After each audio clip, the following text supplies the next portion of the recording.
राधे राधे। राधे ज्ञान सागर में आप सभी का स्वागत है। आइए आज हम आपको एक नया प्रसंग जो कि एक नैतिक कथा के कथा पर आधारित है, जो कि हमारे जीवन में बहुत ही उपयोगी और काम लगने वाली विषय मैं आप लोगों को प्रस्तुत करने जा रहा हूँ।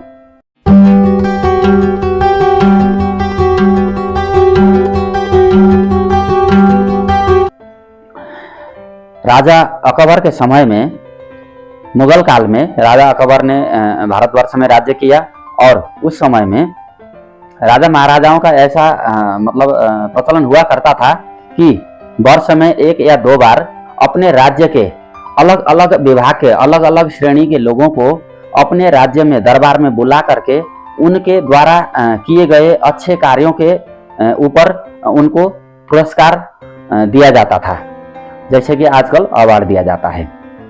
इसी प्रकार से दंड का विधान भी था और दंड भी जो गलत कार्य करते हैं उनको दंड भी दिया जाता था। और उस समय में पुरस्कार के तौर पर अशर्फियां या फिर संबंधित व्यक्ति को पूछ करके कि आपको जो चाहिए वो मांग लीजिए, इस तरह से उनकी खुद की स्वयं की इच्छा के आधार पर उनको पुरस्कार दिया जाता था।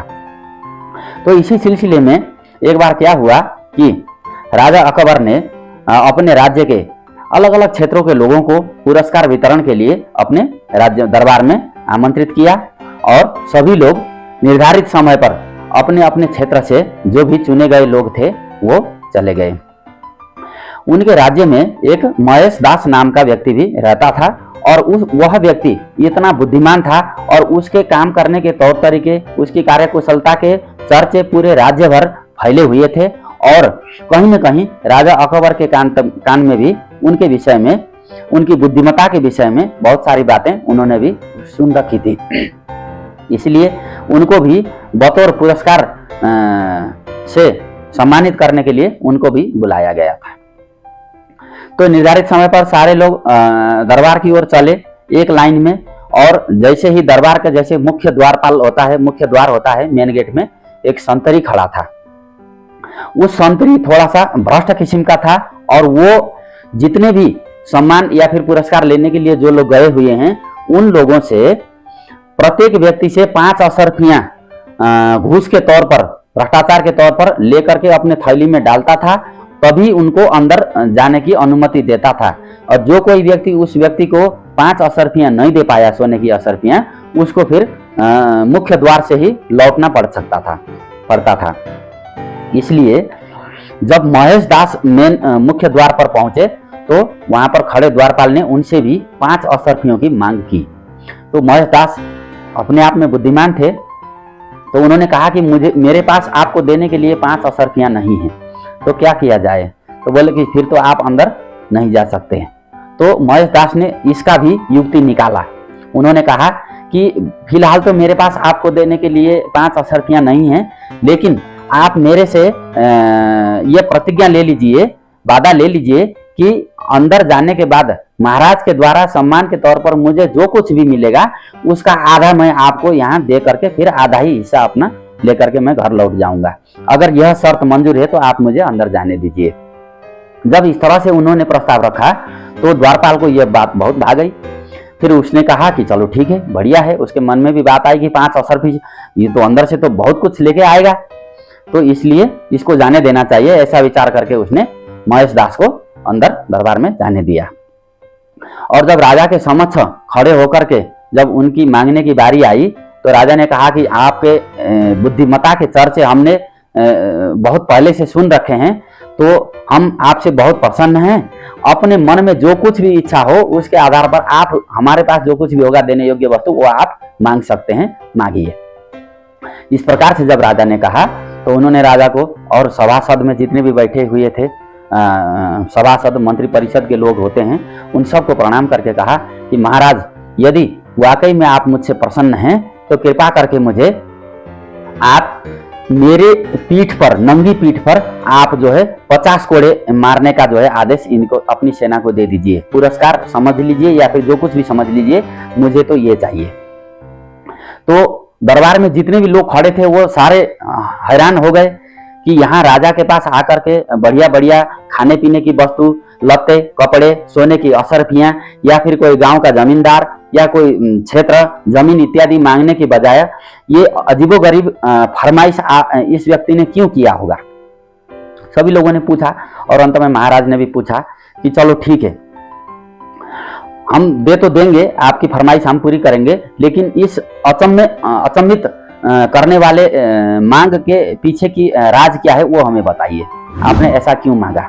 तब महेश दास कहते हैं कि आपके राज्य का जो मुख्य द्वार है वहां पर खड़ा जो संतरी है वो प्रत्येक व्यक्ति से 5-5 असरफियां लेकर के ही उनको अंदर आने के लिए दरवाजा खोल रहा है, और उसने मुझसे भी यही मांग करी।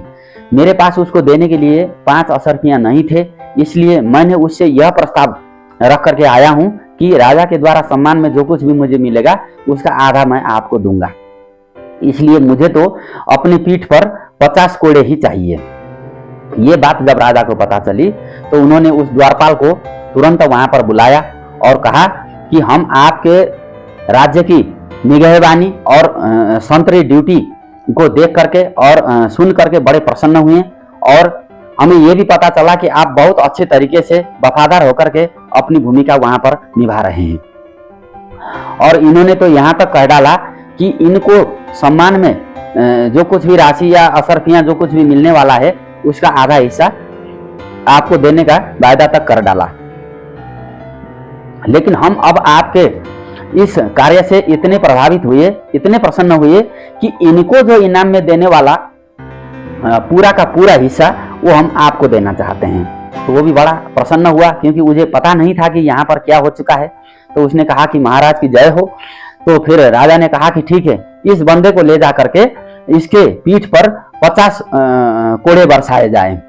तो उसके हाथ पांव खुलने लगे। फिर उसने दया की भीख मांगी राजा से। तब राजा कहते हैं कि इन्होंने पुरस्कार के तौर पर अपने लिए पीठ पर 50 कोड़ों की मांग की है, इसलिए अब आपको 50 कोड़े मिलेंगे। तो उस महेश दास नाम के व्यक्ति की इस बुद्धिमत्ता भरे तर्कों को सुनने के पश्चात राजा इतने खुश हुए, फिर उन्होंने प्रसन्न होकर के कहा कि तुम्हारी बुद्धिमत्ता से हम बड़े प्रसन्न हैं, इसलिए आज के बाद हम आपको अपने मंत्री परिषद का मुख्य भारदार के रूप में हम आपको नियुक्त करते हैं।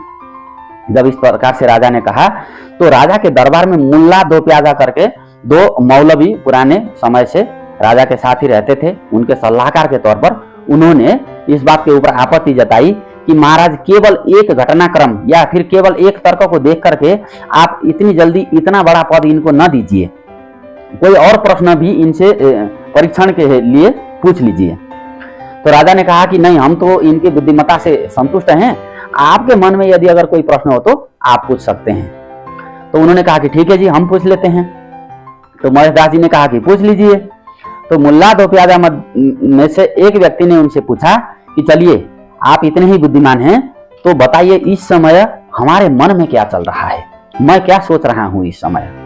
तो महेश दास ने थोड़ी देर विचार किया और उन्होंने कहा कि आप इस समय ये सोच रहे हैं कि हमारे राज्य का बरकत हो, हमारे राज्य के मान में शान में किसी प्रकार की कहीं बाहरी शत्रुओं के द्वारा किसी प्रकार का कोई गुस्ताखी न हो, हमारे राजा की आयु लंबी हो, और जिस तरह राजा की कीर्ति यश वैभव पूरे संसार में फैला हुआ है, ये चिरकाल तक, अनंत काल तक आगे भी जो है राजा का यश वैभव फैलता रहे, राजा की आयु बढ़े, उनका यश बढ़े, मान बढ़े, आप यही सोच रहे हैं। जब इस प्रकार से महेश दास ने उत्तर दिया, सभा में जितने भी लोग बैठे हुए थे सारे खिलखिलाकर हंस पड़े कि यह व्यक्ति वाकई में बहुत बड़ा बुद्धिमान है। तो फारसी या फिर उर्दू भाषा में वीर माने बुद्धि को वीर शब्द से नवाजा गया है, वीर कहा जाता है, और बुद्धि का बल जिसके पास है, यानी कि जो बहुत बुद्धिमान है, उस व्यक्ति को फिर जो है बीरबल नाम जो है महाराज अकबर ने उनको उस दिन दिया, और उस दिन से महेश दास नाम के व्यक्ति नया नामकरण बीरबल नाम लेकर के लंबे समय तक अकबर राजा के राज्य में एक प्रधान दीवान के तौर पर रह करके राज्य का संचालन में अपना लंबा सहयोग देते रहे।